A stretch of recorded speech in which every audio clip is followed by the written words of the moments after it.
je peux pas les gérer. Je peux leur dire, bon, faites ci, faites ça, au bout d'un moment, non, consultez. Oui, mais, Oui, il y a des limites. mais finalement, des limites.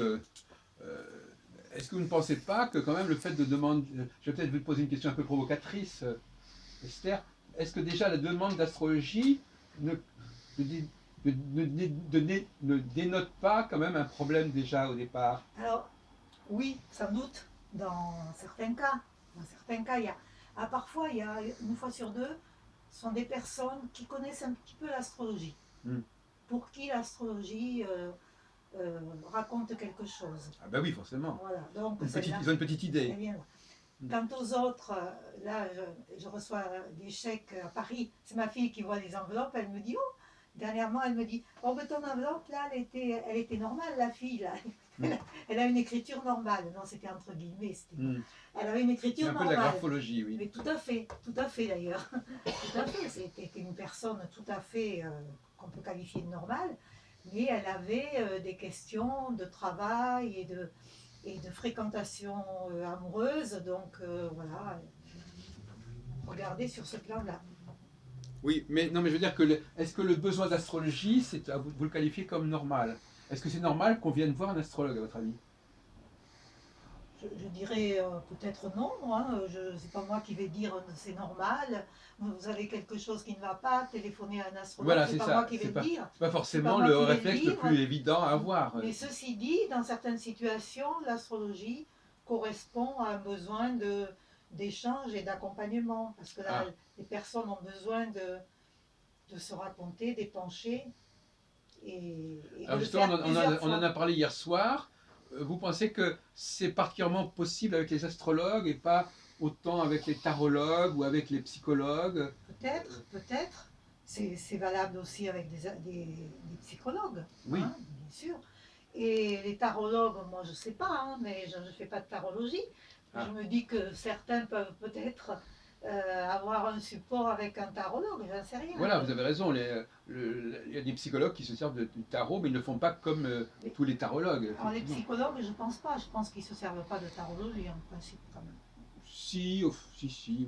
Maintenant, Madame Bernot, par exemple, apparemment, elle dit qu'elle est thérapeute et fait du tarot. Il y a quand même une petite quantité. Ça peut arriver, un peu comme, mettons, une espèce de digression, une espèce peut-être de jeu, de rendre un peu ludique l'aspect tragique, l'aspect dramatique, l'aspect tragique. Moi, je connais un psychologue qui s'appelle Gilles de Villeneuve qui donne des cartes non coloriées et il les fait colorier par ses clients et selon la façon dont il les colorie d'une séance à l'autre, il en tire des conclusions. De toute façon, tout peut servir à tout. Hein, je connaissais une psychologue qui faisait ça, qui faisait de la psychanalyse et qui faisait carrément, je ne sais pas comment elle faisait, mais elle réunissait des gens autour d'une table et puis elle jouait avec, elle faisait des jeux et elle faisait payer les gens.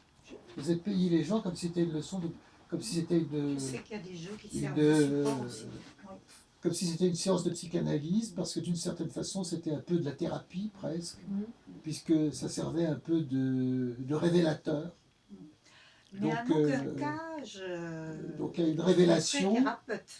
Vous n'aimez pas ce terme? Je ne les enverrai pas vers un thérapeute qui n'a pas d'autres fonctions, qui n'est pas médecin, qui n'est pas psychologue. La majorité des psychologues ont une formation de psychologue. Oui, mais il y a le mot thérapeute ne veut pas dire grand-chose après Esther.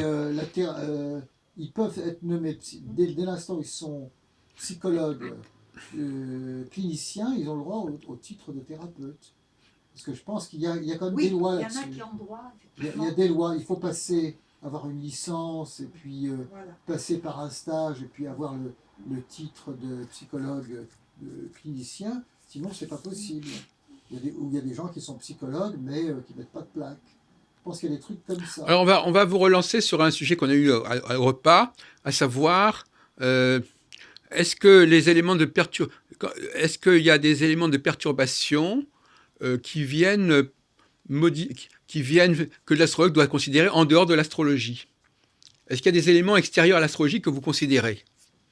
Quand vous faites des prévisions, quand vous étudiez quelqu'un, est-ce que vous expliquez tout par l'astrologie ou est-ce que vous dites, voilà, bon, vous avez un thème comme ça, mais apparemment, il y a d'autres éléments dans votre vie qui sont intervenus et qui font que...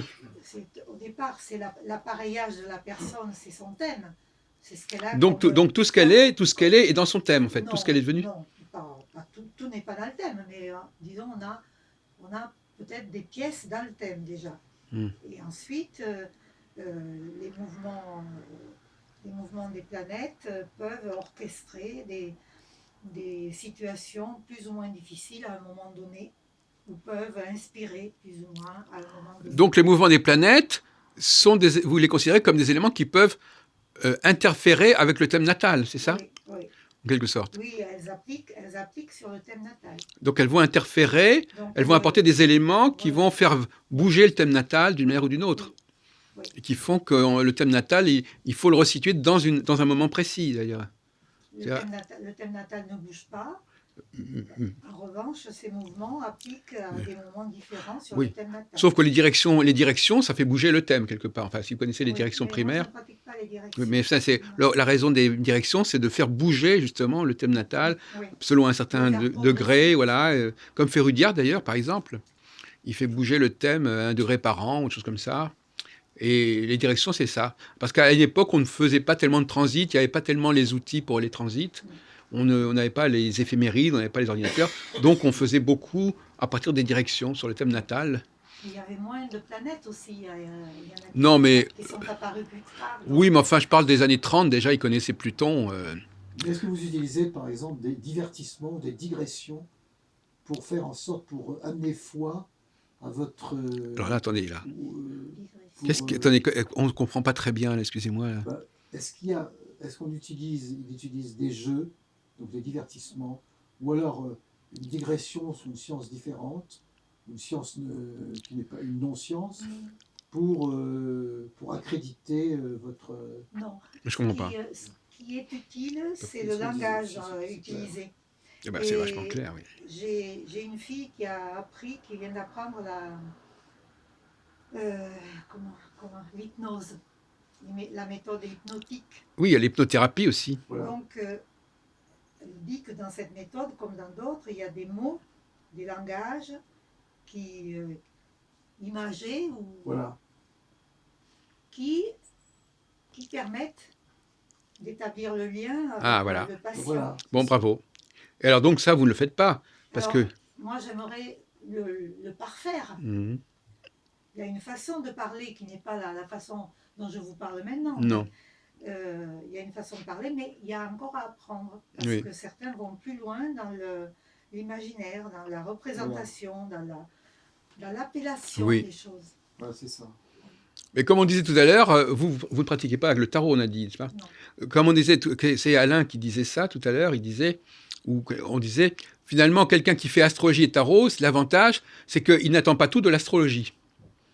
Il sait qu'à un moment donné, on n'est plus dans l'astrologie. Alors que quelqu'un qui fait que de l'astrologie, il aurait tendance à trop miser sur l'astrologie. C'est vrai, l'idéal, c'est d'avoir 2 méthodes pour recouper quelque chose. Mais la deuxième méthode...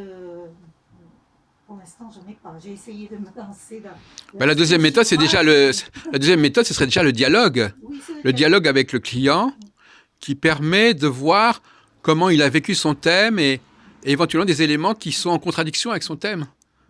Mais justement, le problème souvent, c'est qu'on ne perçoit pas les contradictions. On pense que les contradictions sont déjà dans le thème. On ne les voit pas comme étant des éléments extérieurs.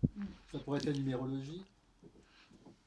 Mais ça peut être tout simplement la vie, les circonstances de la vie, les conjonctures qui font que un thème qui normalement devrait fonctionner d'une certaine manière fonctionne autrement parce qu'il y a des éléments de vie qui sont intervenus. La question de savoir si ces éléments de vie sont à étudier dans le thème ou sont déjà dans le thème ou il faut les introduire dans le thème. Le thème, c'est un arbre en fait. Vous montez comme ça cette branche ou celle-là, après celle-là ou celle-là. Donc au départ, on ne sait pas du tout laquelle vous allez emprunter. Donc il n'y a rien de... Dans un thème, il n'y a rien de fixe. Il y a des pistes comme ça. Oui, alors là, effectivement... Ah oui, vous voulez dire que rien n'est assuré dans le thème, c'est ça? Donc tout est à... Ah d'accord, c'est intéressant. Ah bon, c'est intéressant comme point de vue. Une une couleur des Ah. teintes de la personne. Ah oui. Donc c'est un peu flou au départ, c'est un peu flou et vous clarifiez progressivement les détails, les reliefs du thème. On clarifie avec la personne. Enfin, on apprend Oui. avec la personne aussi. Parce qu'on peut vivre différemment, 10 fois différente, un aspect du thème. Hein. Vous appartenez à l'astrologie humaniste, vous appartenez à quelle catégorie traditionnelle? Non, parce que les humanistes, je crois qu'ils utilisent pas, ils dialoguent pas mal avec leurs clients pour voir à peu près. Mais à ce moment-là, il y a des gens qui vont vous reprocher.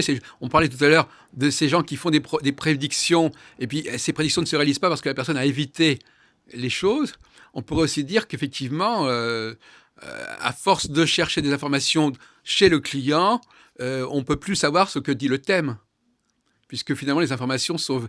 on est dans un dilemme sur le plan méthodologique, parce que finalement, à faire des prévisions, et on est tellement prévoyant que les prévisions n'ont pas lieu, où on fait le thème, on étudie le thème, mais finalement, on prend tellement d'informations de la part du client qu'on on se dit, mais finalement, est-ce qu'on avait besoin du thème?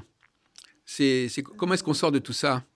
Les personnes, soit parce qu'elles connaissent un petit peu l'astrologie, soit parce qu'elles pensent que l'astrologie, c'est une science comme une autre, elles ont besoin qu'on colle au thème. Voilà. Mais ça, oui, mais ça, vous avez raison. Mais ça fait partie de leur transfert. C'est-à-dire qu'ils ont besoin que l'astrologue ne soit pas quelqu'un qui parle sans avoir de support. Le support va donner un crédit à l'astrologue, doublement, parce que d'une part, il ne va pas parler de la personne, il ne va pas s'appuyer uniquement sur ce que la personne dit, mais sur son thème, donc quelque chose qui a une sorte d'extériorité à la personne, comme le kinésiologue qui va toucher la personne sans lui poser de questions. Donc quelque part, le principe de l'astrologie, ce serait presque à la limite, je peux parler de vous sans que vous me parliez. Oui. De même que le kinésiologue, je peux vous dire des choses sur vous